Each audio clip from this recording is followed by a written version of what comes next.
Panginoon kong Diyos, lumalapit ako sa iyo ng may mapagpakumbabang puso, kinikilala ko ang iyong walang hanggang kabutihan at biyaya sa aking buhay. Salamat, Ama, sapagkat kahit sa gitna ng aking mga kahinaan at pagkukulang, hindi mo ako pinababayaan. Tulad ng iyong pangako, may nalalabi ayon sa pagpili ng iyong biyaya, at ako'y nagpapasalamat na isinama mo ako sa iyong mga tinatawag at minamahal. Panginoon, turuan mo akong umasa hindi sa sarili kong lakas o kakayahan, kundi sa iyong awa at biyaya na hindi nagmamaliw.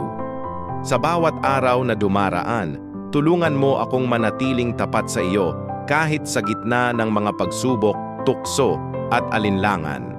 Palakasin mo ang aking pananampalataya upang hindi ako matinag ng mga hamon ng buhay, kundi lalo akong kumapit sa iyong salita at pangako. Ama, linisin mo ang aking puso sa anumang kasalanan at pagmamataas.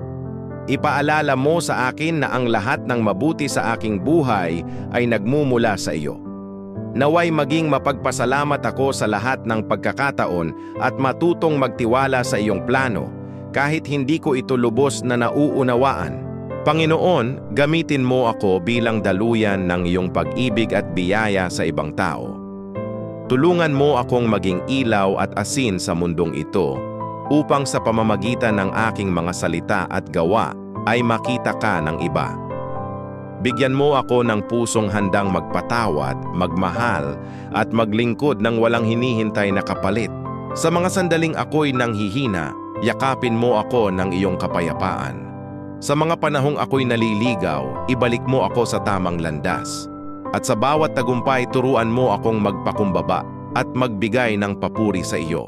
Maraming salamat, Panginoon, sa iyong walang hanggang pag-ibig at biyaya na patuloy na gumagabay sa akin.